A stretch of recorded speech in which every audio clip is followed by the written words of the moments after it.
नमस्कार मेरे प्यारे YouTube के साथियों, जिनकी शुरुआत हर रोज दिन ढलने के बाद अंधेरा कायम होते ही हो जाती है। दोस्तों, मेरा नाम शंकर है और मैं राजस्थान के करौली जिले के एक छोटे से गांव का रहने वाला हूं। आज जो डरावनी कहानी मैं आप लोगों के साथ शेयर करने जा रहा हूं, वो मेरे जीवन में घटी एक बहुत ही भयंकर और डरावनी घटना के बारे में है। दरअसल ये घटना उस वक्त की है जब मैं ट्रक ड्राइविंग का काम किया करता था।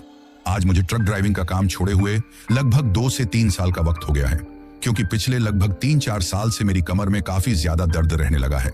इसी वजह से मैं ज्यादा लंबी दूरी तक ट्रक नहीं चला पाता हूँ। लेकिन अब ऐसा भी नहीं है कि मैंने बिल्कुल ही ट्रक चलाना छोड़ दिया है। अब भी मैं कभी कभार माल की डिलीवरी लेकर जाता हूँ, लेकिन पहले की तरह फुल टाइम ट्रक नहीं चलाता हूँ। लेकिन एक रात को जब मैं अपने ट्रक को लेकर राजस्थान के गंगानगर जिले से होते हुए हरियाणा की तरफ जा रहा था, तो उस वक्त मैं और मेरा खलासी मोहन हमारे ट्रक में मौजूद थे। हम 2 लोगों के अलावा उस वक्त तीसरा कोई भी इंसान हमारी ट्रक में मौजूद नहीं था। अगर कुछ मौजूद था तो वो था ट्रक के पीछे की तरफ भरा हुआ बहुत सारा सामान, और हम लोगों को उस सामान को अगले दिन शाम तक हरियाणा की ही एक फैक्ट्री में पहुंचाना था। इसी वजह से हम लोग लगातार हमारे ट्रक को चलाते हुए हरियाणा की तरफ जा रहे थे। लेकिन क्योंकि उस वक्त तक हम लोगों को ट्रक चलाते हुए लगभग 7 से 8 घंटे का समय हो गया था, ऐसे में जो मेरा खलासी था वो काफी ज्यादा थक गया था। उसने मुझसे कहा कि आगे चलकर अगर किसी ढाबे या होटल पर हम लोग खाना खाकर थोड़ा आराम कर लें तो हम दोनों के लिए ही थोड़ा ठीक रहेगा, क्योंकि हम लोगों को चलते हुए काफी लंबा समय हो गया है। ऐसे में अगर गलती से भी आपको कहीं पर नींद की झपकी आ गई तो कोई बहुत बड़ा हादसा हो सकता है। इससे अच्छा है कि हम लोग कहीं पर रुककर थोड़ी देर आराम कर लें। अब मोहन की बात से मैं भी सहमत हो जाता हूँ और उससे कहता हूँ कि एक बार राजस्थान के बॉर्डर को पार कर ले, उसके बाद हम हरियाणा में ही किसी ढाबे पर रुककर खाना खा लेंगे। लेकिन मेरी इस बात को सुनते ही वो मुझसे कहता है कि हम लोग इतनी देर तक इंतजार नहीं करेंगे। आप ऐसा करो कि बॉर्डर क्रॉस करने से पहले ही ट्रक को कहीं पर रोक कर खाना खा लो। जब उसने मुझसे ये बात कही तो मुझे लगा कि शायद इसे काफी ज्यादा भूख लग रही होगी। इसी वजह से इससे आगे मैं उससे कुछ नहीं कहता हूँ और एक ढाबे पर ट्रक रोक देता हूँ। उस ढाबे पर रुककर खाना खाने और कुछ देर आराम करने के बाद हम लोग अभी हमारे ट्रक की तरफ जाने ही वाले थे कि तभी उस ढाबे पर एक बूढ़ा सा आदमी था, जो कि शायद वहां पर उस ढाबे वाले के यहाँ ही नौकरी करता था। लेकिन जैसे ही हम लोग ट्रक की तरफ जाने लगे तो वो आदमी हमारे पीछे पीछे आता है और कुछ दूर आने के बाद हम लोगों को आवाज लगाते हुए कहता है कि साहब, आप लोग आगे की तरफ ही जा रहे हो क्या? तो उसके मुंह से ये आवाज सुनते ही हम लोग पीछे की तरफ पलटकर उसकी तरफ गौर से देखते हैं। जब हम लोग उसकी तरफ गौर से देखते हैं तो हमें दिखाई देता है कि वो आदमी अपने दोनों हाथों को हम लोगों के सामने जोड़े हुए खड़ा है। लेकिन उस वक्त उसके हाथ पैर काफी अजीब तरीके से कपकपा रहे थे। जब हम लोग उस ढाबे पर बैठकर खाना खा रहे थे तो वो आदमी ही हम लोगों को खाना लाकर पकड़ा रहा था। इसी वजह से हम उसे अनजान न मानकर उससे बात करना ही ठीक समझते हैं। लेकिन इससे पहले कि मैं उससे कुछ कह पाता, मेरा खलासी मोहन उससे कहता है कि हाँ, हम लोग आगे की तरफ ही जा रहे हैं, बताओ तुम्हें क्या काम है? तो वो आदमी मुझसे कहता है कि साहब, आप लोग आगे की तरफ इस हाईवे से मत जाना, क्योंकि इस हाईवे पर रात के वक्त काफी ज्यादा हादसे होते हैं। जो कोई भी रात के वक्त इस ढाबे से खाना खाकर आगे हाईवे की तरफ जाता है, उनमें से लगभग सभी लोगों का ही आगे जाकर एक्सीडेंट हो जाता है। चाहे फिर उस एक्सीडेंट में उन लोगों को थोड़ी बहुत ही चोट क्यों ना आए, लेकिन उनके साथ कुछ ना कुछ अनहोनी जरूर होती है। अब जब उस बूढ़े आदमी ने हम लोगों को वो बात कही तो एक पल के लिए मेरा दिमाग ये सोचने लगता है कि आखिर इस बूढ़े आदमी को हमारी इतनी ज्यादा क्या टेंशन हो रही है, जो ये अपने उस ढाबे से अपना काम छोड़कर हम लोगों के पीछे पीछे आकर हमसे ये बात कह रहा है। लेकिन फिर मैं सोचता हूँ कि शायद कोई भला आदमी होगा जो ये नहीं चाहता कि हम लोग किसी भी ऐसे हादसे का शिकार बने। लेकिन तभी मेरा खलासी मोहन उससे पूछता है कि वहां पर ऐसा क्या है जिसकी वजह से इतने ज्यादा हादसे होते हैं? तो वो बूढ़ा आदमी मोहन की तरफ देखते हुए कहता है कि साहब, मुझे उस बारे में तो कुछ भी नहीं पता, लेकिन मैं आप लोगों को एक ऐसे रास्ते के बारे में बता सकता हूँ जिस रास्ते से अगर आप लोग जाओगे तो उस रास्ते पर आपके साथ कोई भी हादसा नहीं होगा, और वो रास्ता आपको हाईवे वाली उस जगह से काफी आगे ले जाकर फिर से हाईवे के ऊपर ही निकाल देगा। ऐसे में आप लोग आगे भी निकल जाओगे और हाईवे की उस जगह से भी आपको नहीं जाना पड़ेगा। अब जैसे ही उस बूढ़े आदमी ने हमसे ये बात कही तो मैं उसे कहता हूँ कि देखो, हमारे ट्रक में काफी ज्यादा भारी सामान रखा हुआ है। ऐसे में हम लोग किसी भी कच्ची सड़क या उबड़ खाबड़ रास्ते से नहीं जा सकते हैं, क्योंकि बीच रास्ते में ट्रक के फंसने का डर रहता है, और इतनी रात को अगर हमारा ट्रक कहीं पर फंस गया तो फिर उसको वहां से निकालना हम लोगों के लिए काफी ज्यादा मुश्किल हो जाएगा। और ऐसे कच्चे रास्तों से तो अक्सर कोई भी ज्यादा आता जाता नहीं है, तो फिर कोई मदद मिलने की भी गुंजाइश नहीं रहती है। अभी मैं उससे ये बात कह ही रहा था कि तभी वो बूढ़ा आदमी मेरी बात को पूरा ना सुनकर बीच में ही मेरी बात को काटते हुए मुझसे कहता है कि नहीं साहब, वो रास्ता ऐसे उबड़ खाबड़ नहीं है, बल्कि वो रास्ता काफी ज्यादा अच्छा है। लेकिन उस रास्ते पर सिर्फ एक ही दिक्कत है कि उस रास्ते के अगल बगल में आपको कहीं पर भी कोई बस्ती दिखाई नहीं देगी, क्योंकि जिस जगह से वो रास्ता गुजरता है वो जगह दिखने में काफी ज्यादा सुनसान और एक बंजर इलाके से होकर गुजरती है। लेकिन इस चीज के अलावा वहां पर आपको किसी भी चीज का कोई डर नहीं है। मेरी बात मानिए साहब, आप उसी रास्ते से जाइए, क्योंकि अगर आपने सिर्फ इतनी सी बात के लिए उस रास्ते से जाना ठीक नहीं समझा तो आगे चलकर इस हाईवे पर आपके साथ कुछ बड़ा हादसा हो सकता है। लेकिन जब उस बूढ़े आदमी को मेरे चेहरे पर और मेरे खलासी मोहन के चेहरे पर थोड़ा बहुत भी डर दिखाई नहीं दिया, तो वो हम लोगों को डराने के लिए कहता है कि इस हाईवे पर अक्सर ट्रक ड्राइवर लोगों के साथ ही कुछ ना कुछ हादसा होता है, क्योंकि आज तक जितने भी हादसे वहां पर हुए हैं उनमें से लगभग सारे हादसे ट्रक ड्राइवर लोगों के साथ ही हुए हैं।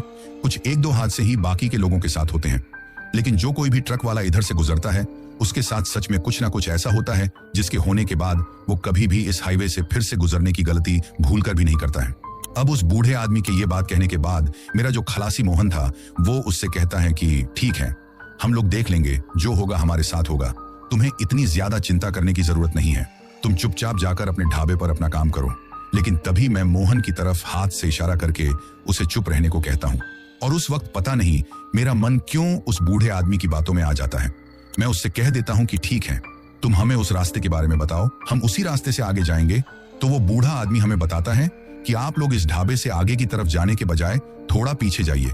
जब आप पीछे की तरफ जाएंगे तो हाईवे के बगल में जो साइड वाली सड़क है, उस सड़क पर आपको एक जगह पर एक बड़ा सा बरगद का पेड़ दिखाई देगा, और उसी बरगद के पेड़ के नीचे से वो छोटा सा रास्ता निकल कर जा रहा है। लेकिन जब आप लोग उस रास्ते पर निकले तो इस बात का ध्यान रखना कि जहां कहीं भी आपको ये लगे कि आपके ट्रक में या किसी भी चीज में कोई खराबी है, तो आप लोग ट्रक से नीचे उतरकर एक बार उस चीज को चेक जरूर कर लेना, क्योंकि अगर आप उस रास्ते पर काफी ज्यादा आगे चले गए और उसके बाद आपके ट्रक में कोई खराबी हुई और वो ट्रक बंद हो गया, तो फिर वहां से आपको मदद मिलने का कोई भी रास्ता नहीं रहेगा। उसके लिए आपको इतनी दूर पैदल चलकर वापस से ही इस हाईवे की तरफ आना होगा, जिसमें आपको काफी ज्यादा समय लग जाएगा और आप इतनी दूर पैदल भी नहीं चल पाओगे। तो उस बूढ़े आदमी की ये बात सुनकर मैं उससे कहता हूँ कि ठीक है, हमारी इतनी मदद करने के लिए तुम्हारा बहुत बहुत धन्यवाद, लेकिन अब तुम जाकर अपना काम करो, हम लोग हमारे हिसाब से चले जाएंगे। जैसे ही मैंने उस बूढ़े आदमी से ये बात कही तो उस वक्त वो वहां से चला तो जाता है, लेकिन वहां से जाते वक्त भी वो बार बार पीछे की तरफ पलटकर ये देख रहा था कि हम लोग हमारे ट्रक में बैठे हैं या नहीं बैठे हैं, और अगर हम लोग वहां से रवाना हो रहे हैं तो हम लोग किस तरफ जा रहे हैं। लेकिन जब उस बूढ़े आदमी को दिखाई दिया कि हम लोग लगातार खड़े खड़े उसी की तरफ देख रहे हैं, तो फिर वो तेज कदमों के साथ चलते हुए उस ढाबे के अंदर चला जाता है। उसके ढाबे के अंदर जाने के बाद मेरा खलासी मोहन मुझसे कहता है कि आपको उसकी बातों में आने की जरूरत नहीं है। मैंने पहले भी बहुत से ट्रक ड्राइवर लोगों के साथ काम किया है, लेकिन मैंने तो कभी भी इस हाईवे पर आगे किसी भी ऐसी घटना के बारे में नहीं सुना जिसके बारे में ये हम लोगों को बता रहा है। तो मोहन की बात सुनकर मैं उससे कहता हूँ कि मान लो अगर सच में ही आज हम लोग इस हाईवे से आगे की तरफ चले जाएं और अगर वास्तव में ही हमारे साथ कोई दुर्घटना हो गई, तो फिर हम लोगों को इस बात का काफी ज्यादा पछतावा होगा कि काश हम लोग उस बूढ़े आदमी की बात मान लेते। चलना तो हम लोगों को दोनों तरफ से आगे ही है, तो क्यों ना हम उसी रास्ते से चले जाएं जिस रास्ते से ये बूढ़ा आदमी हमको जाने के लिए कह रहा है। अब मोहन भी मेरी बात को ज्यादा देर तक टाल नहीं पाता है और वो भी इस बात से सहमत हो जाता है, जिसके बाद हम लोग हमारे ट्रक को वहां से थोड़ा पीछे की तरफ लेकर वापस घुमा लेते हैं। और अब उस ढाबे से निकलकर हम लोग धीरे धीरे हाईवे की तरफ चढ़ रहे थे। लेकिन जिस वक्त मैं अपने ट्रक को वहां से लेकर हाईवे वाली सड़क की तरफ जा रहा था, तो अचानक से मुझे मेरे साइड वाले मिरर में दिखाई देता है कि वो बूढ़ा आदमी अभी भी उस जगह पर ही खड़ा है और लगातार हम लोगों को पीछे की तरफ वापस जाते हुए देख रहा है। उसको जब मैंने वहां पर खड़ा हुआ देखा तो मैं सोचता हूँ कि ये बूढ़ा आदमी तो ढाबे के अंदर चला गया था, तो फिर ये यहाँ पर वापस क्यों आ गया है। दरअसल जिस जगह पर हमने उस ढाबे पर हमारे ट्रक को खड़ा कर रखा था, वो जगह उस ढाबे से थोड़ा सा साइड में बनी हुई थी, जहां पर हमारी तरह ही बाकी के और भी बहुत सारे ट्रक खड़े हुए थे, जिसको आप लोग एक पार्किंग समझ सकते हैं। और उस जगह पर ट्रक को खड़ा करने के लिए घंटे के हिसाब से वो ढाबे वाले हम लोगों से पैसे लेते थे। तो ऐसे में उस बूढ़े आदमी का फिर से उस ढाबे से निकलकर उस जगह पर आना और खड़े खड़े हम लोगों को उस तरफ जाते हुए देखना मुझे कुछ हजम नहीं हो रहा था। लेकिन फिर भी मैंने सोचा कि शायद ये कोई बहुत ही सीधा आदमी होगा जो ये नहीं चाहता कि कोई भी आदमी किसी दुर्घटना का शिकार हो। इसी वजह से ये हम लोगों को उस तरफ जाते हुए देखकर अपने मन में तसल्ली कर रहा है। लेकिन उस वक्त मुझे इस बात का जरा भी अंदाजा नहीं था कि वो बूढ़ा आदमी कौन सी चीज की तसल्ली कर रहा है। हम लोगों को हम उस तरफ भेजकर हमारे साथ किसी दुर्घटना के ना होने की तसल्ली या फिर किसी और चीज की तसल्ली। लेकिन जब हम लोग उस ढाबे से लगभग 2 से 2.5 किलोमीटर वापस आ गए, तो हाईवे के बगल वाली सिंगल सड़क पर चलते चलते ही हम लोगों को, जैसा कि उस बूढ़े आदमी ने बताया था, उस सड़क के बगल में एक बड़ा सा बरगद का पेड़ दिखाई देता है, जिसके नीचे से वो रास्ता निकल रहा था। लेकिन जैसे ही मैंने अपने ट्रक को उस रास्ते पर घुमाया तो ट्रक को उस रास्ते पर घुमाते वक्त मुझे उस रास्ते के बगल में एक लोहे का बोर्ड लगा हुआ दिखाई देता है। जैसे ही मुझे वो बोर्ड लगा हुआ दिखाई देता है तो मैं अचानक से मेरी ट्रक की ब्रेक लगा देता हूँ। मुझको इस तरह से अचानक से ट्रक की ब्रेक लगाते हुए देखकर मेरा खलासी मुझसे पूछता है कि क्या हुआ, आपने इस तरीके से ट्रक क्यों रोक दिया? तो मैं गौर से उस बोर्ड की तरफ देखने लगता हूँ। मुझको उस बोर्ड की तरफ देखता हुआ देखकर मेरा खलासी भी अपनी मोटी मोटी आंखों से उस बोर्ड की तरफ देखने लगता है। लेकिन उस वक्त हम लोगों को उस बोर्ड पर सफेद अक्षरों में सिर्फ चेतावनी लिखा हुआ ही दिखाई दे रहा था।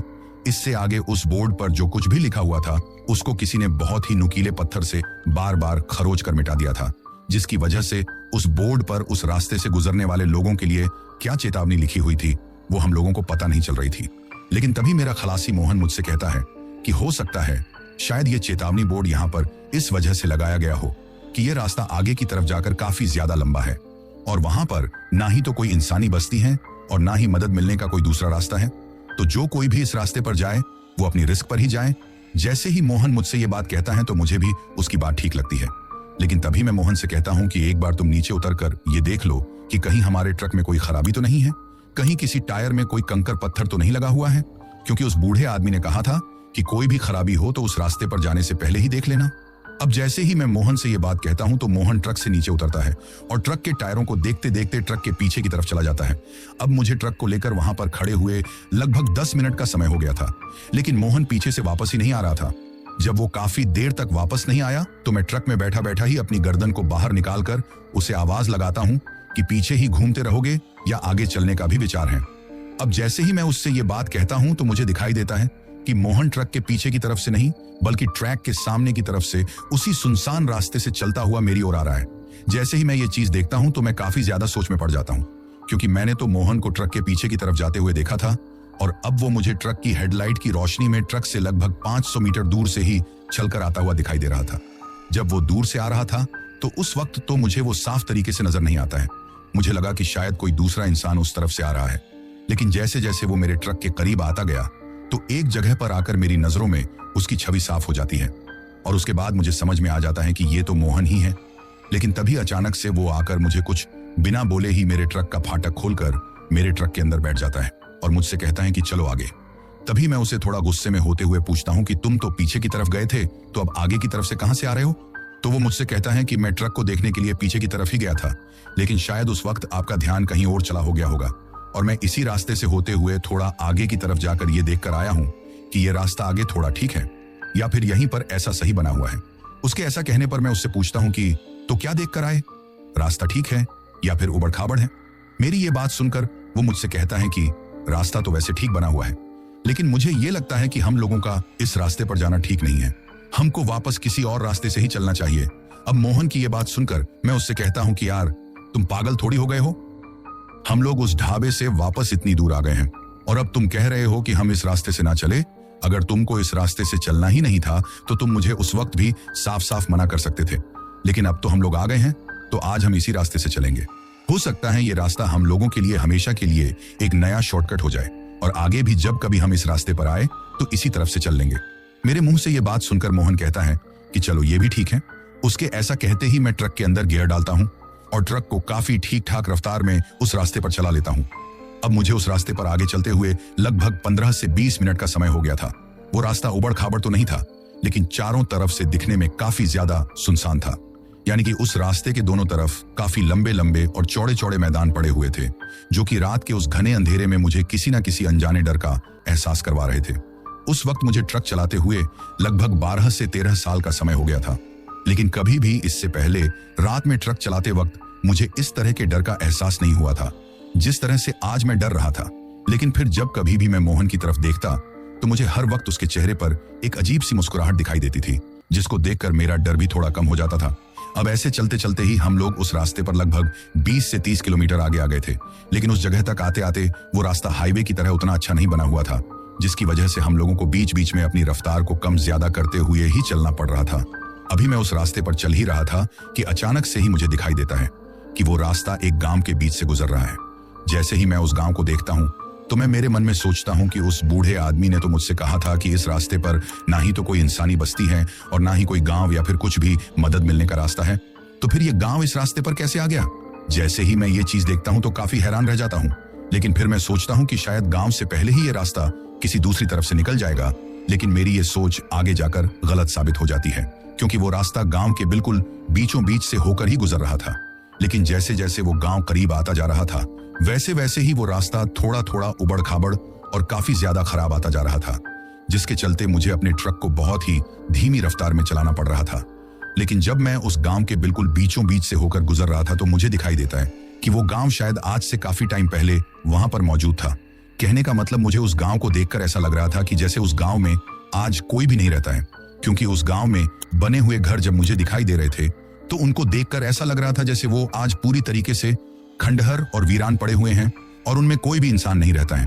गांव का कोई भी घर ऐसा नहीं था जिसको देखकर ये लगे कि उसमें कोई ना कोई इंसान रहता है।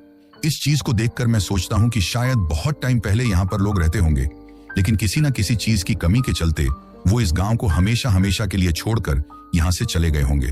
और हो सकता है कि उस हाईवे से ये रास्ता भी इसी गांव में आने के लिए बनाया गया हो, लेकिन अब इस गांव में कोई नहीं रहता है, तो शायद इसी वजह से इस रास्ते से भी कोई इतना ज्यादा आता जाता नहीं है। अब ये सब बातें सोचते सोचते ही मैं उस गांव को पार करके आगे की तरफ निकल जाता हूँ। लेकिन गांव को पार करके आगे की तरफ निकलने के बाद भी वो रास्ता बिल्कुल उसी तरीके से उबड़ खाबड़ आता जा रहा था। बल्कि जैसे ही मैं उस गांव से थोड़ा आगे निकला, तो वो रास्ता तो और भी ज्यादा खराब आ गया। उस रास्ते पर इतने ज्यादा गहरे गड्ढे हो रहे थे कि उन गड्ढे से मेरे ट्रक को निकालते वक्त मुझे ये डर लग रहा था कि कहीं मेरा ट्रक का कोई टायर इन गड्ढों में ना फंस जाए और मैं किसी मुसीबत में ना पड़ जाऊं। अब मुझे उस बूढ़े आदमी की बात पर काफी ज्यादा गुस्सा आ रहा था, क्योंकि उसने मुझसे कहा था कि वो रास्ता काफी ज्यादा ठीक है और वहां पर कोई भी गड्ढे वगैरह नहीं बने हुए हैं। लेकिन फिर मैं मेरे मन में सोचता हूं कि शायद वो बूढ़ा आदमी भी इसी गांव तक इस रास्ते पर आया होगा, जिसके चलते उसे ये लगा होगा कि ये पूरा रास्ता ही ऐसे ठीक ठाक बना हुआ है। अभी मैं ट्रक के केबिन में अकेला बैठा बैठा ही ट्रक चला रहा था। अब मेरी ये बात सुनकर आप लोग सोच रहे होंगे कि कुछ देर पहले तो मैं आप लोगों से कह रहा था कि मेरे साथ मेरा खलासी मोहन था, तो फिर अब मैं आप लोगों से ऐसा क्यों कह रहा हूं कि मैं अकेला ही ट्रक चला रहा था। तो मैं आप लोगों को बता दूं कि उस गांव में घुसने से पहले ही मेरा खलासी मोहन मुझसे कहता है कि मुझे काफी ज्यादा नींद आ रही है। तो मैं थोड़ी देर ट्रक के केबिन में ही पीछे की तरफ जो लेटने के लिए एक सीट बनी हुई रहती है, वो उस सीट पर आराम करने लग जाता है। उस वक्त शायद वो नींद ले रहा था और मैं अकेला ही रात के वक्त ट्रक चला रहा था। उसने सोने से पहले मुझसे कहा था कि अगर कोई जरूरत पड़े या कोई भी दिक्कत आए तो मुझे नींद से उठा लेना। ऐसा हम लोग अक्सर किया करते थे। जब कभी मुझे ट्रक चलाते चलाते काफी ज्यादा थकान हो जाती थी, तो मैं थोड़ी देर के लिए मोहन को ट्रक चलाने के लिए दे दिया करता था और खुद जाकर पीछे की तरफ सो जाता था। तो आज भी मेरे लिए ये कोई नई बात नहीं थी। लेकिन अब जब मैं उस गांव से जैसे ही थोड़ा दूर निकला, तो उन गड्ढों की वजह से पहले से ही मेरे ट्रक की रफ्तार काफी ज्यादा धीमी थी और उसी वक्त मुझे दिखाई देता है कि उस रास्ते पर एक घुमाव में एक पेड़ के नीचे एक बहुत बड़ा सा पत्थर रखा हुआ है और उसी पत्थर के ऊपर एक लड़की बैठी हुई है। वो लड़की दूर से ट्रक की हेडलाइट की रोशनी में दिखने में काफी ज्यादा जवान और खूबसूरत लग रही थी। उस वक्त उसने कपड़े भी काफी ज्यादा चमचमाते हुए पहन रखे थे। उसको देखकर ऐसा लग रहा था कि जैसे वो किसी शादी या फिर किसी प्रोग्राम में जाने के लिए तैयार हो रखी हो। लेकिन फिर अचानक से मेरे दिमाग में आता है कि ये रास्ता तो पिछले काफी लंबे समय से बहुत ही ज्यादा सुनसान था और ना ही पीछे की तरफ मुझे कोई ऐसी इंसानी बस्ती या कोई गांव दिखाई दिया जहां से ये लड़की इस जगह पर आ गई हो। और वो एक पीछे की तरफ जो गांव आया था, वो भी दिखने में काफी ज्यादा खंडर और वीरान था। तो ऐसे में फिर इस लड़की का इतनी गहरी रात को उस सुनसान जगह पर होना मुझे उस वक्त ठीक नहीं लग रहा था। लेकिन तभी वो लड़की उस पत्थर के ऊपर से खड़ी होकर दूर से ही मुझको ट्रक रोकने के लिए हाथ से इशारा करने लगती है। जब हेडलाइट की रोशनी में मुझे उसकी शक्ल दिखाई देती है, तो मुझे महसूस होता है कि वो दिखने में काफी ज्यादा मासूम है। उसकी उस मासूम सी शक्ल को देखकर मुझे मेरी बेटी की याद आ जाती है और एक पल के लिए मेरा मन मुझसे कहता है कि अगर गलती से कहीं पर मेरी बेटी मुझसे या मेरे परिवार से बिछड़ जाए और वो रात को इसी तरीके से किसी सुनसान जगह पर किसी से मदद मांगे और वो आदमी उसकी मदद ना करे, तो मुझे कैसा लगेगा। यानी कि उस वक्त मेरे अंदर उस लड़की की मदद करने के भाव आ रहे थे। पता नहीं बार बार क्यों मेरा दिमाग मुझे उसके पास में अपना ट्रक रोकने के लिए कह रहा था।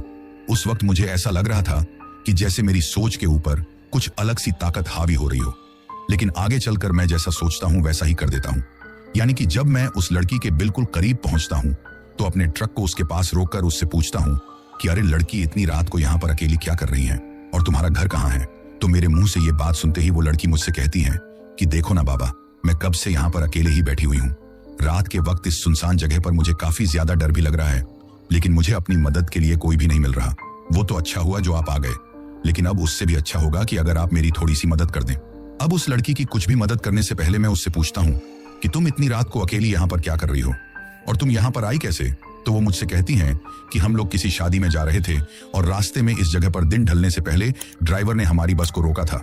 उसने हमसे कहा था कि जो भी लोग रास्ते में रुककर थोड़ा हल्का होना चाहते हैं, यानी कि टॉयलेट वगैरह करना चाहते हैं, वो लोग कर लीजिए, क्योंकि आगे की तरफ हाईवे पर चढ़ने के बाद बस कहीं पर भी नहीं रुकेगी और शहर में भी आप लोगों को इन सब चीजों के लिए कहीं पर जगह नहीं मिलेगी।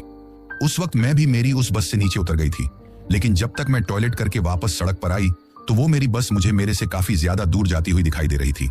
शायद मेरे घर वाले और बस के सभी लोग मुझे भूल गए थे कि मैं भी बस से नीचे उतर गई हूँ। उस वक्त मैं बस के पीछे काफी देर तक दौड़ी भी और काफी ज्यादा चिल्लाई भी, लेकिन किसी ने भी मेरी आवाज नहीं सुनी और ना ही किसी ने मुझे बस के पीछे दौड़ते हुए देखा।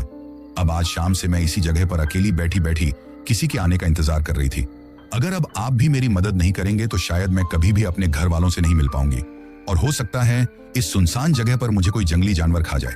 जैसे ही वो लड़की मुझसे ये बात कहती है तो उसकी बात को सुनकर मुझे उसके ऊपर काफी ज्यादा दया आती है और मैं सोचता हूँ कि शायद सच में ही ये लड़की अपने घर वालों से बिछड़ गई है और वो लोग इसको छोड़कर शायद अपनी बस में आगे की तरफ चले गए हैं।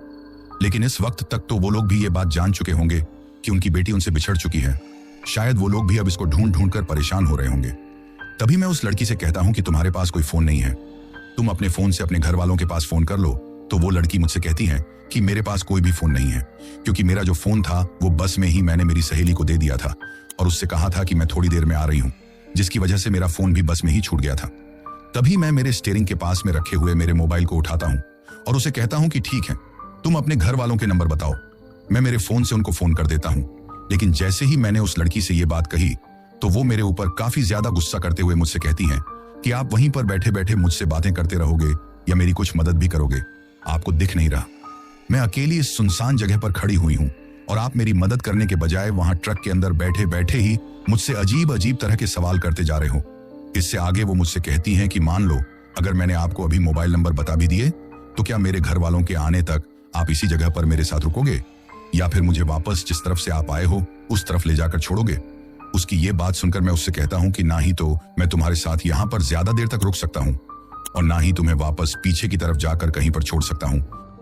मैं सिर्फ इतना कर सकता हूँ कि तुम्हारे घर वालों को फोन कर देता हूँ और उनको बता देता हूँ कि तुम्हारी लड़की मेरे साथ है और मैं जिस तरफ जा रहा हूँ उसी तरफ तुम मुझे अपनी किसी भी जानने वाली जगह के बारे में या किसी रिश्तेदार के घर के बारे में बता देना। मैं उस जगह पर तुमको छोड़ दूंगा और वहां से वो लोग तुमको ले जाएंगे। अब मेरे मुंह से ये बात सुनकर वो लड़की मुझसे कहती है कि वो तो ठीक है, लेकिन आप पहले मुझे ट्रक के अंदर बिठाओ, उसके बाद मैं आपको मोबाइल नंबर बता देती हूँ, फिर आप फोन कर लेना। उसकी ये बात सुनते ही मैं उससे कहता हूँ कि ठीक है, तुम उधर से आकर ट्रक के अंदर बैठ जाओ। तभी वो ट्रक के अंदर आकर बैठने के बजाय उस पेड़ के पास में उस बड़े से पत्थर की तरफ जाती है और वहां पर वो एक काला सा बड़ा सा बैग निकालती है। लेकिन उस वक्त मुझे दिखाई देता है कि वो काफी ज्यादा कोशिश करने के बावजूद भी उस बैग को अकेली नहीं उठा पा रही है। लेकिन इससे पहले कि मैं उससे कुछ कह पाता वो वहीं से मुझे काफी तेज आवाज लगाती हैं और मुझसे कहती हैं कि आप नीचे आकर मेरी थोड़ी मदद कर दीजिए, ये मेरा बैग है और इसे भी ट्रक के अंदर रखना है। जैसे ही उस लड़की ने मुझसे ये बात कही तो मैं बिना कुछ सोचे समझे ही अपने ट्रक के फाटक को खोलकर अभी नीचे उतरने ही वाला था कि तभी अचानक से ही पीछे की तरफ से उठकर मेरा खलासी मोहन मेरा हाथ पकड़ लेता है और मेरा हाथ पकड़कर वो मुझसे कहता है कि ट्रक से नीचे उतरने की गलती बिल्कुल भी मत करना। ऐसी सुनसान जगह पर इस तरह की लड़कियों पर बिल्कुल भी विश्वास नहीं करना चाहिए। आप खुद सोचो कि अभी तो ये थोड़ी देर पहले आपसे कह रही थी कि मैं उस बस से नीचे सिर्फ टॉयलेट करने के लिए उतरी थी, तो अगर ये टॉयलेट करने के लिए उतरी थी तो फिर इसके पास ये बड़ा सा बैग कहां से आ गया? क्या ये टॉयलेट करने के लिए भी इस बड़े से बैग को अपने साथ लेकर ही उतरी थी? इतने बड़े बैग को लेकर ये नीचे उतर सकती हैं, लेकिन ये अपने मोबाइल को साथ लेकर नहीं उतरी। क्या आपको ये बात कुछ अजीब नहीं लग रही? जैसे ही मोहन मुझे ये बात कहता है तो मुझे भी ये बात कुछ समझ में आती है और मैं भी सोच में पड़ जाता हूँ कि मोहन बात तो बिल्कुल सही कह रहा है। अभी मैं ऐसा सोच ही रहा था कि तभी अचानक से वो लड़की फिर से वहां से काफी तेज आवाज में चिल्लाते हुए मुझसे कहती है कि वही ट्रक में बैठे बैठे आपस में बातें करते रहोगे या नीचे आकर मेरी कुछ मदद भी करोगे। जैसे ही उस लड़की ने घुर्राते हुए हम दोनों से ये बात कही तो मैं उससे कुछ कहता उससे पहले ही मोहन आगे की तरफ जाकर खिड़की से झांकते हुए उससे कहता है कि अगर तुझे चलना ही है तो खुद आकर ट्रक के अंदर बैठ जा, हम लोग नीचे आकर तेरी कोई मदद नहीं करने वाले। अगर तुझे हमारे साथ चलना है तो खुद अपने बैग को उठा और ट्रक के अंदर रख और उसके बाद हमारे साथ चल, तुझे किसने रोका है? लेकिन जैसे ही मोहन उससे ये बात कहता है तो वो इसके साथ ही मुझे अपने एक हाथ से ट्रक को स्टार्ट करके आगे की तरफ चलने के लिए इशारा भी करता है। मोहन का वो इशारा पाकर मैं भी उसके कहे अनुसार करने में ही अपनी भलाई समझता हूँ, क्योंकि उस वक्त तक मेरा दिमाग भी मुझ किसी न किसी अनहोनी के होने का एहसास करवा रहा था, जिसके चलते मैं ट्रक को थोड़ा एक्सीलेटर देकर उसके गियर डालता हूँ और धीरे धीरे वहां से ट्रक को आगे की तरफ बढ़ाने लगता हूँ। जैसे ही मैं ट्रक को आगे की तरफ बढ़ाता हूँ तो उस लड़की को दिखाई दे जाता है कि हम लोग उसकी मदद किए बिना ही आगे जा रहे हैं, जिसको देखकर वो वहां पर अजीब तरीके से जोर जोर से सांस लेने लगती है और अजीब तरीके से घुर्राने लगती है। साथ ही पीछे से आवाज लगाती हैं कि जाने से पहले इस बैग के अंदर क्या है वो तो देखते जाओ। जैसे ही वो ये बात कहती हैं तो एक पल के लिए मेरी नजर उसके उस काले बैग की तरफ पड़ती है। जैसे ही मेरी नजर उसके काले बैग की तरफ पड़ती है तो वो फटाक से उस बैग की चैन को खोल देती है। जैसे ही वो उस चैन को खोलती है तो मुझे दिखाई देता है कि उस बैग के अंदर किसी इंसान की लाश रखी हुई है, लेकिन उस वक्त मुझे उसका चेहरा ठीक तरीके से दिखाई नहीं दे रहा था। तभी वो लड़की धीरे धीरे एक अजीब से अपने डरावने रूप में आ जाती है और उसके साथ ही उस बैग में जिस किसी की भी लाश थी वो उसके सिर के बाल को पकड़कर उसके चेहरे को हमारी तरफ करती है। जैसे ही वो उसके चेहरे को हमारी तरफ करती है तो उसको देखते ही मेरे होश उड़ जाते हैं। मेरे हाथ पैर बुरी तरीके से कांपने लगे थे और डर के मारे मेरे पूरे बदन पर पसीना आ गया था, क्योंकि उस बैग में जो लाश थी वो किसी और की नहीं बल्कि मेरे खलासी मोहन की ही थी। यानी कि उस वक्त मोहन का लहूलुहान शरीर बिल्कुल बिना कपड़ों के उस लड़की के काले बैग के अंदर रखा हुआ था। उसकी लाश को सिर के बालों के बल पकड़कर वो हम लोगों से काफी तेज आवाज में कहती हैं कि इसको तो मारकर इसका ऐसा हाल कर दिया है, अब जल्दी ही तुम्हें भी इसके साथ मेरे इसी बैग में डाल दूंगी। ऐसा कहकर वो वहां पर जोर जोर से हंसने लगती है। जब ये सब कुछ हो रहा था तो उसके साथ साथ ही मेरा ट्रक बिल्कुल हल्के हल्के से घूमते हुए उसके पास से गुजर रहा था, लेकिन उसके बैग में मोहन की लाश को देखते ही अब मेरे बगल में मेरे ट्रक के केबिन में जो मोहन बैठा हुआ था उसकी तरफ देखकर मैं सोचता हूँ कि अगर मोहन की लाश उस डरावनी लड़की के बैग में है तो फिर ये मेरे बगल में जो बैठा हुआ है ये कौन है। अभी मैं मोहन की तरफ अजीब सी नजरों से देख ही रहा था कि तभी मोहन मेरी तरफ देखकर बोलता है कि मैं समझ रहा हूं आप इस वक्त क्या सोच रहे हो, लेकिन ये सब कुछ इस भटकती हुई आत्मा का जाल है। ये एक छलावा है जो आपको यहाँ पर भ्रमित करने की कोशिश कर रहा है, इसीलिए आप जितना जल्दी हो सके ट्रक को यहाँ से निकाल लीजिए।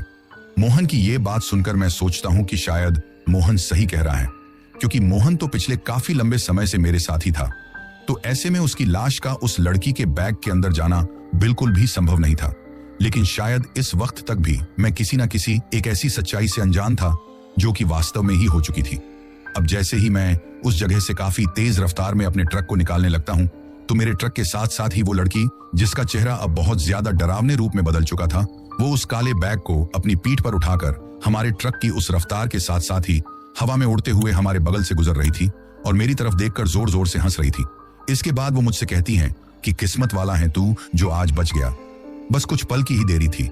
अगर तेरे बगल में ये बैठा हुआ तुझे नहीं रोकता तो आज तो तुझे भी तेरे इस खलासी की तरह ही मैं मेरे इस बैग में डाल लेती। वो बार बार मुझसे ये बात कह रही थी कि तू किस्मत वाला है, बच गया, तेरे साथ कुछ बहुत ही ताकतवर चीज है जो तुझे मेरे इस डरावने रूप से बचा रही है, वरना आज तक जिस किसी का भी मेरे से आमना सामना हुआ है वो कभी भी मुझसे बच नहीं पाया है। लेकिन मैं भी देखती हूँ कि तू कब तक मुझसे बच पाता है, मैं तेरे खलासी से पहले तेरा ही खून पीऊंगी। ऐसा कहकर वो बार बार मेरी तरफ देखकर अपने डरावने चेहरे को और भी ज्यादा डरावना बना रही थी। शायद उसको उस वक्त ऐसा लग रहा था कि मैं उसके उस डरावने रूप को देखकर इतना ज्यादा डर जाऊं कि मैं ट्रक को चला ही ना पाऊं और वहां पर कोई ना कोई हादसा हो जाए। लेकिन फिर जब लगातार ही मैं उसके उस डरावने चेहरे को देखता रहता हूं तो कहीं ना कहीं मेरे शरीर के अंदर बहुत ज्यादा डर बैठ जाता है और मुझे अब ऐसा लगने लगा था कि शायद ये डरावनी आत्मा थोड़ी ही देर में अपने मकसद में कामयाब होने वाली है, क्योंकि उस वक्त धीरे धीरे मेरे हाथ पैर काम करना बंद कर रहे थे। डर के मारे मुझे ऐसा लग रहा था कि जैसे थोड़ी ही देर में मेरे पूरे शरीर को लकवा मारा जाएगा। जब मेरे बगल में बैठे हुए मोहन ने मुझे इस तरीके से कांपते हुए देखा तो वो मुझसे कहता है कि आप चलते हुए ट्रक में ही अपनी सीट से उठ जाओ और मैं ट्रक चला लेता हूँ। अब मेरे लिए और मोहन के लिए ये कोई नई बात नहीं थी। इससे पहले भी हम लोग बहुत बार ट्रक की रफ्तार को थोड़ा धीमा करके चलते ट्रक में ही ड्राइविंग सीट से उठ जाया करते थे और सीट बदल लिया करते थे। आज भी हम दोनों कुछ ऐसा ही करते हैं। अब मैं तो ड्राइविंग सीट से उठकर बगल में बैठ गया था और मोहन उस ड्राइविंग सीट पर बैठा बैठा ट्रक चलाने लगा था। लेकिन तभी वो डरावनी सी लड़की बार बार मोहन की तरफ देखकर उससे कहने लगी थी कि तू इस रास्ते पर आने वाले कितने लोगों को मुझसे बचा लेगा। अगर हिम्मत थी तो इस खलासी को भी मुझसे बचाकर दिखाता। तू चाहे कितना ही कोशिश कर ले, लेकिन तेरी इस कोशिश को मैं आने वाले ज्यादा समय तक कामयाब नहीं होने दूंगी। और एक समय ऐसा आएगा जब तुझे भी मेरे इस सुनसान रास्ते को हमेशा हमेशा के लिए छोड़कर जाना होगा। ये सब कुछ मेरा है। यहाँ पर लोग आते तो अपनी मर्जी से हैं, लेकिन मेरी मर्जी के बिना यहाँ से कोई भी नहीं लौट पाता है, और मर्जी से ही क्या, आया हुआ कोई भी नहीं लौट पाता है। लेकिन जब वो डरावनी सी आत्मा मोहन से ये सब बातें कह रही थी तो मैं देखता हूँ कि उस वक्त उसके उस डरावने रूप को देखकर डरने की बजाय मोहन के चेहरे पर अजीब सी मुस्कुराहट थी, और वो बार बार उसकी तरफ देखकर अजीब तरीके से मुस्कुरा रहा था, जैसे कि वो उस आत्मा को एक चेतावनी देना चाह रहा हो। लेकिन तभी हम लोगों को दिखाई देता है कि हमारे ट्रक के सामने से उसी सुनसान रास्ते पर चलता हुआ कोई दूसरा आदमी आ रहा है। तभी मैं मोहन की तरफ देखकर उसे कहता हूं कि कहीं ये डरावनी चुड़ैल उस आदमी को अपना शिकार ना बना ले। तभी मोहन मेरी तरफ देखते हुए मुझसे कहता है कि आपको डरने की जरूरत नहीं है, हो ना हो ये भी इसका कोई साथी ही होगा, या फिर इसके द्वारा बिछाया गया कोई छलावा का ही हिस्सा होगा, जिसके चलते हम लोग उस आदमी को बीच सड़क पर हमारे ट्रक के सामने आता हुआ देख ले और फिर हम ट्रक को रोक दें, और ट्रक को रोकते ही ये कुछ ना कुछ ऐसा करें कि जिसके चलते हम इसके जाल में फंस जाए और यहाँ पर इसके हाथों मारे जाएं। अब उस आदमी को ट्रक के बिल्कुल सामने की तरफ से आता हुआ देखकर मोहन ट्रक की स्पीड को धीमा करने के बजाय और भी ज्यादा तेज कर देता है। लेकिन जैसे ही तेज गति से चलता हुआ हमारा ट्रक उस आदमी की तरफ जाता है तो ट्रक की हेडलाइट की रोशनी में गौर से देखने पर मुझे दिखाई देता है कि वो सामने की तरफ से चलकर आता हुआ आदमी और कोई नहीं बल्कि वही बूढ़ा आदमी है जो हमें उस ढाबे पर मिला था, जिसने हमें खाना खिलाया था और जो हम लोगों से बार बार कह रहा था कि आप हाईवे से आगे की तरफ जाने के बजाय उस रास्ते से चले जाओ, उस रास्ते पर कोई भी घटना नहीं होगी। अब ये चीज देखकर मुझे समझ में आ जाता है कि ये सब कुछ इसी बूढ़े आदमी का किया धरा है। यही बूढ़ा उस ढाबे पर रुककर खाना खाने वाले लोगों को इस रास्ते की तरफ आने के लिए कहता है। लेकिन इसके साथ में मुझे ये भी समझ में आ गया था कि ये कोई जिंदा इंसान नहीं बल्कि इसी लड़की की तरह कोई प्रेत आत्मा है। लेकिन जैसे जैसे अब हमारा ट्रक उसके करीब जाता गया तो उस बूढ़े आदमी का चेहरा भी एक बहुत ही विकराल और डरावने रूप में बदल गया। लेकिन तभी मोहन ने उसको इतनी भयंकर टक्कर मारी और उसको कुचलते हुए हमारा ट्रक आगे की तरफ निकल गया। लेकिन जब हमारा ट्रक उससे टकराया था तो हमें इतना भयंकर झटका लगा था कि जैसे हमारा ट्रक किसी इंसान से नहीं बल्कि किसी बहुत ही बड़ी चीज से टकराया हो। लेकिन उस टक्कर के होने के बाद मोहन की आवाज अचानक से बदल गई थी। वो मुझसे कहता है कि बेटा, तुम्हें चिंता करने की कोई जरूरत नहीं है, जब तक मैं तुम्हारे साथ हूं ये प्रेत आत्मा तुम्हारा कुछ नहीं बिगाड़ सकती। लेकिन अब सामने की तरफ वाले रास्ते को देखकर मुझे ऐसा लग रहा था कि जैसे हम लोग घूम फिर कर वापस उसी हाईवे की तरफ जा रहे हैं जिस हाईवे की तरफ से हम लोग लौटे थे, क्योंकि अब बिल्कुल वैसा ही खंडहर और वीरान पड़ा हुआ सा गांव हम लोगों को वापस से हमारे सामने से दिखाई देने लगता है, और कुछ ही देर में हम लोग उस गांव को पार करके आगे की तरफ निकल जाते हैं।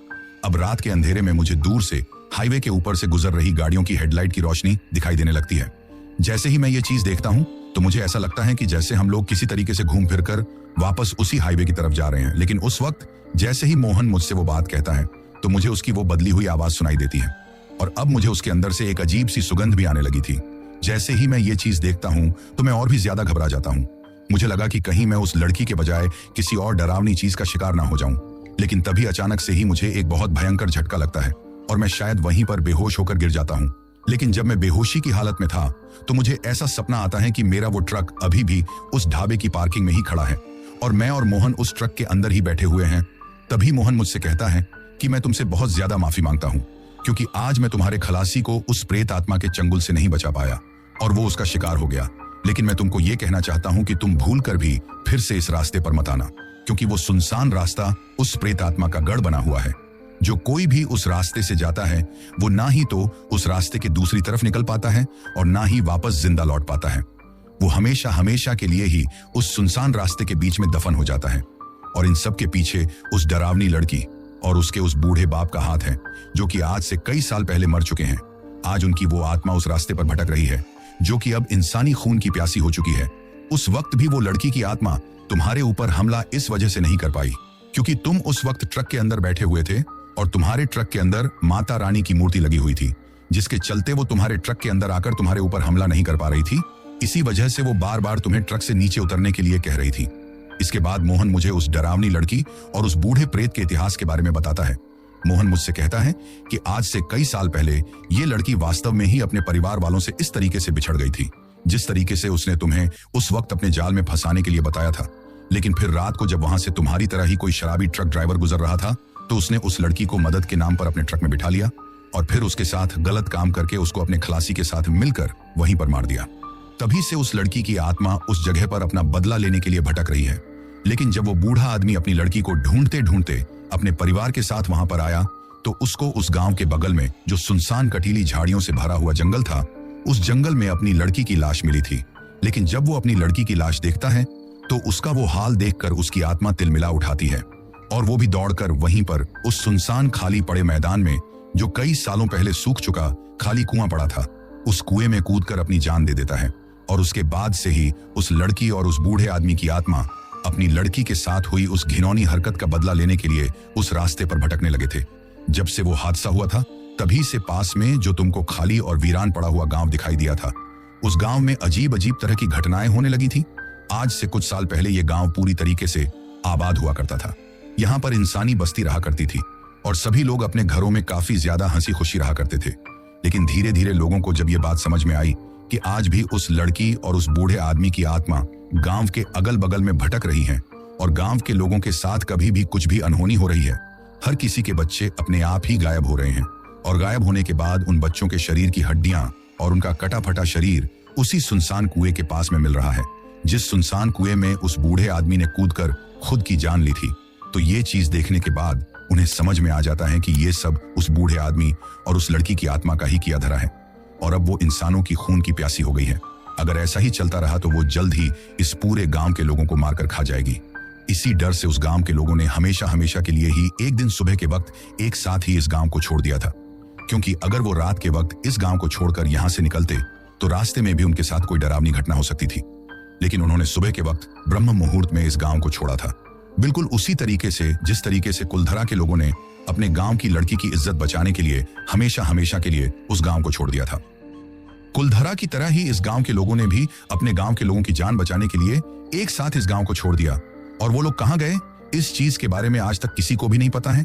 हाईवे से ये जो रास्ता था ये इसी गांव में आने के लिए बनाया गया था, लेकिन अब इस गांव में कोई भी नहीं रहता है। इसके बाद मोहन मुझसे कहता है कि कुछ देर बाद जब तुम्हें ये एहसास हो कि तुम बिल्कुल अकेले पड़ गए हो तो तुम वापस अपने ट्रक को लेकर इस ढाबे से पीछे की तरफ उसी बरगद के पेड़ के पास में जाना। वहां पर तुम्हारे लिए कुछ है और तुमको उस चीज को अपने साथ लेकर जाना है। ये बात कहते ही अचानक से मुझे एक अजीब सा झटका लगता है और मैं देखता हूं कि अब मैं अपनी ड्राइविंग सीट पर ही बैठा हुआ हूं और उस वक्त तक सुबह के लगभग 6 से 7 बजे का वक्त हो गया था। चारों तरफ धीरे धीरे उजाला हो रहा था और पक्षियों की चहचहाहट की आवाज मुझे सुनाई दे रही थी। तभी मुझे मोहन ने सपने में जो कुछ भी बातें कही थी वो सभी याद आती हैं। लेकिन उस वक्त मैं अपने अगल बगल में देखता हूं पर मुझे मोहन अपनी केबिन में कहीं पर भी दिखाई नहीं देता है। तभी मुझे मोहन की कही हुई वो बात याद आती है और मैं अपने ट्रक को वहां से घुमाकर वापस हाईवे के बगल में वो जो बरगद का पेड़ था जहां से वो रास्ता गुजर रहा था उस जगह पर लेकर जाता हूं। लेकिन अभी मैं उस तरफ जा ही रहा था कि तभी दूर से ही मुझे उस बरगद के पेड़ के चारों तरफ लोगों की एक भीड़ जमी हुई दिखाई देती है। पर जैसे ही मैं उस बरगद के पेड़ के पास में अपने ट्रक को लेकर पहुंचता हूं तो मुझे कुछ ऐसा दिखाई देता है जिसको देखते ही मेरा शरीर डर के मारे बुरी तरीके से कांप उठता है और मैं वहां पर अजीब तरीके से फूट फूट कर रोने लगता हूं, क्योंकि उस वक्त मैं देखता हूं कि उस बरगद के पेड़ से मोहन की लाश लटकी हुई है। उस वक्त उसके गले के चारों तरफ उसी बरगद की टहनियां लिपटी हुई हैं और उसका पूरा शरीर खून से लहूलुहान हो रखा है। शायद सपने में मोहन के रूप में जो कोई भी था वो मुझसे सच ही कह रहा था कि वो उस लड़की की प्रेत आत्मा से मेरे खलासी मोहन को नहीं बचा पाया। लेकिन वो कौन था और उसने मेरी इतनी ज्यादा मदद, क्योंकि ये मुझे आज तक भी नहीं पता। तो दोस्तों, ये थी हमारी आज की कहानी।